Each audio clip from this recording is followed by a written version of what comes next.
ಬರ್ತದೆ, 8:15ಕ್ಕೆ ಬಸ್ ಬರ್ತದೆ. ನಾವು ಯಾರನ್ನ ಕೇಳೋದು ಸರ್? ಟೈಮಿಗೆ ಸರಿ ಬಸ್ ಬಿಟ್ಟಿದ್ದೀರಿ ಅಂತ ಹೇಳ್ತೀರಿ. ಎಲ್ಲುಂಟು ಸರ್ ಟೈಮಿಂಗು? ನಾವು 6 ಗಂಟೆ ನಾವು ನಡಿಬೇಕು, ಎಳಬೇರಿಯಿಂದ ಒಳಗೆ ಬರ್ಬೇಕಾದ್ರೆ ಅಲ್ಲಿ ನಮಗೆ ಬಸ್ಸಿನ ವ್ಯವಸ್ಥೆ ಇಲ್ಲ ಸರ್. ನಾವು ಆಜು ಬಸ್ ಸ್ಟ್ಯಾಂಡ್ ಅಲ್ಲಿ ಶನೇಶ್ವರ ಮೂರ್ತಿಯಲ್ಲಿ ಇದೇ ಗಾಡಿ ನಿಂತ್ಕೋಬೇಕು. ಮಳೆಗಾಲ ಬಂದಾಗ ಬಸ್ ಹತ್ತಿದ್ರೆ ಬಸ್ಸು ಕೂಡ ಸೋತದೆ.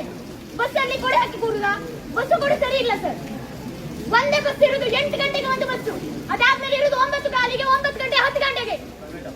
ಅದು ಪ್ರೈವೇಟ್ ಕೂಡ, ಅದು ಪ್ರೈವೇಟ್. ಪಾಸ್ ಮಾಡಿಸಲು ಏನ್ ಮಾಡ್ಬೇಕು ನಾವು? ನಾನು ಹೆಣ್ಣು ಹೌದು, ನನಗೆ ಫ್ರೀ ಬಸ್ ಉಂಟು ಅಂತ ಹೇಳ್ಬೋದು ಸರ್ ನೀವು. ಆದ್ರೆ ನಾವು ಮೊದಲು ಪಿಯುಗೆ ಹೋಗ್ಬೇಕಾದ್ರೆ ನಾವು ಪಾಸ್ ಮಾಡಿ ಹೋಗಿದ್ದೇವೆ ಸರ್. ನಮಗೆ ಫ್ರೀ ಬಸ್ ಫೆಸಿಲಿಟಿ ಬೇಡವೇ ಬೇಡ. ಬೇಗ ಯಾರಿಗಾದ್ರೂ ಹೆಣ್ಮಕ್ಳು ಫ್ರೀ ಬಸ್ ಫೆಸಿಲಿಟಿ ಬೇಕಾ?